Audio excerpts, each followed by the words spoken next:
এবার মাত্র 1 মিনিটে আপনাদেরকে কোরবানি করার নিয়ম শেখাচ্ছি, খুব মনোযোগ দিয়ে শোনেন। কোরবানি আপনার নিজের কোরবানি আপনি নিজেই করতে পারবেন।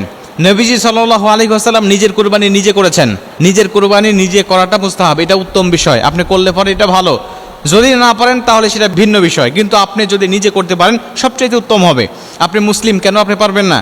ভাবেন যে হুজুররা তো কোরবানি করার সময় অনেক দোয়া দরুদ পাঠ করে, আমি পারবো না। আমি আপনাকে শেখাচ্ছি কেমনে কোরবানি করতে হয়। প্রথমে মনে রাখবেন, যে পশুটা আপনি কোরবানি দিচ্ছেন এটা কোরবানি হবে একমাত্র আল্লাহর নামে।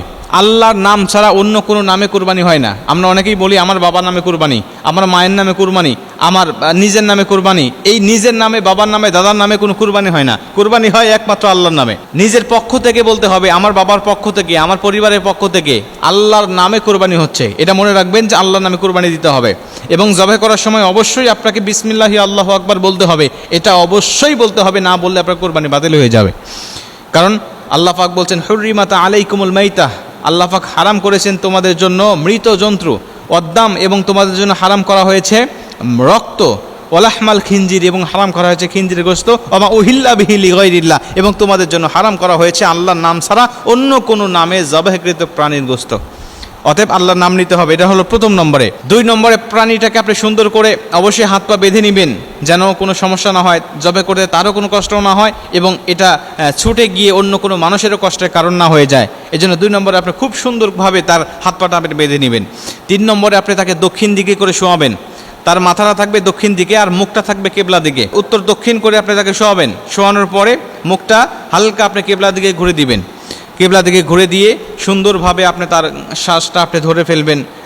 যিনি থাকবে আপনার সহযোগী, যিনি শ্বাসটা ধরে ফেলবে। তবে মনে রাখবেন যে এই অস্ত্রটা দিয়ে আপনি তাকে জবাহ করবেন অবশ্যই সেটা যেন ধারালো হয়। এরপরে আপনি চাইলে জায়নামাজে আমরা যে দোয়াটা পাঠ করি, ইন্নী ওয়াজ্জাহতু ওয়াজহিয়া লিল্লাযী ফাতারাস সামাওয়াতি ওয়াল আরদা হানিফা ওয়া মা আনা মিনাল মুশরিকিন, যদি পারেন এই দোয়াটা আপনি পাঠ করতে পারেন। লা শারীকা লাহু ওয়া বিযালিকা উমিরতু আনা আউয়ালুল মুসলিমিন, এই দোয়াগুলো আপনি চাইলে পাঠ করতে পারেন, এটা আবশ্যকীয় কোনো কিছু নয়। এবং আপনি এটাও বলতে পারেন যে ইন্না সলাতি ওয়া নুসুকি ওয়া মাহইয়ায়া ওয়া মামাতি লিল্লাহি রাব্বিল আলামিন, এই আয়াতটাও আপনি পাঠ করতে পারেন।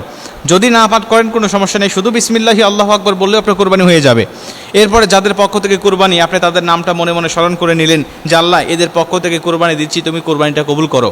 আমার নিজের পক্ষ থেকে কুরবানি দিচ্ছি, আমার বাবার পক্ষ থেকে কুরবানি দিচ্ছি, বা অমকের পক্ষ থেকে আমি করে তোমার এই পশুটাকে জবাহ করছি, আল্লাহ তুমি কবুল করো। আপনি যদি আরবিটা নাও জানেন, আপনি বাংলা পড়ে আপনি এই কুরবানিটা করতে পারবেন নিজে নিজেই। তবে যদি আপনি দুর্বল হন, আপনার শরীরে যদি শক্তি কম থাকে বা হার্ট যদি দুর্বল থাকে, তাহলে এই দুঃসাহসিকতা আপনি দেখাবেন না।